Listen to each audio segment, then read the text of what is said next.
Hey, how's it going guys? I'm Ryus and welcome to my channel. I hope you are doing well. Welcome back to another Onmyoji guide video. This time we're going to do Kaidan. Now bear in mind I haven't fully completed the first one because the last stage is really freaking difficult if you haven't maxed the Shikigami in Kaidan. As you can see, there are two modes of Kaidan: the 7 wonders of Shinkiro and the monster of the mid-lake building. Difference are, in the 7 wonders of Shinkiro, in order to progress ahead, you have to find clues. You can find these clues by fighting different yokai or just exploring different options in Kaidan. While the other mode is much simpler. You can just progress normally without thinking much. But in this mode, they introduce speed cards. This card gains effect based on how fast you are. You can increase your speed by choosing an option other than battling the yokai. For example, you choose to go to Nekomata Hotel, they'll give you an option to gain, for this example, 50 to 100 Paul coins or gain speed. But if in the beginning you didn't get any speed cards, gaining speed basically does nothing. Another thing to remember is that if you lose even once in Kaidan, it is over for you and you will not get any rewards. But if you manage to clear all stage, you'll get 4k to 5k coins and a random SR card. I'll show a bit of Kaidan gameplay just so you can see it for yourself. For this one, I'm going to show you the 7 wonders of Shinkiro.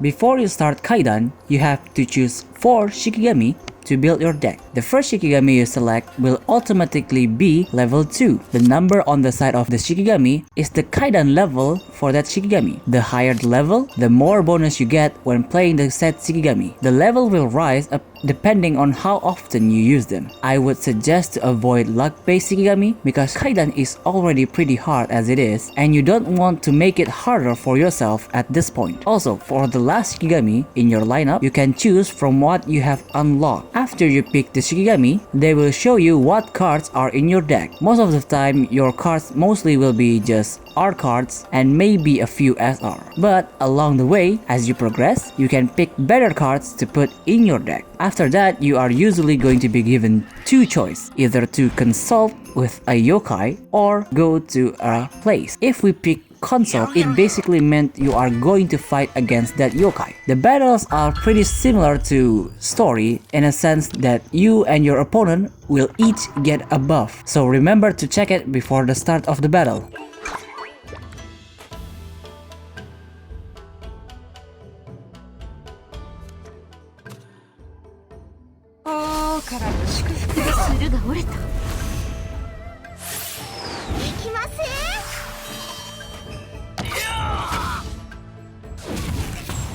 After you won the battle, you are usually rewarded with Paul coin that you can use to buy cards or buff, and 1 card, and if you're lucky maybe 1 buff. You can pick one of the 3 choices given for these cards, but these cards are random, so once in a while they will give you the SSR cards of Shikigami you use, so keep an eye for that one. Also, I would like to suggest to just pick battle for the first half of Kaidan, then after that you can pick the places. The reason is, based on my experience, the places can give you buffs, but that depends on your luck. If I picked it at later stages, my chances of getting the buffs are higher. But if you want to gamble, go right ahead. I am not stopping you. Also, here's what you can get in the shop. The card selections are random, so if by any chance you encounter 2 shops in one run, you can get different cards and different buffs each time. If you are short on money, you can even sell the buffs you have now. Oh, and one more thing. The only way you can unlock Kyonshi Imoto is by purchasing the Kaidan Pass by paying 288,000 coins and completing the requirement in Monster by the Mid-Lake Building Kaidan mode. Well, that's all for today's video. I certainly hope you find it somewhat informative. As usual, if you have any kind of feedback, leave it down in the comments and see you next video. Bye!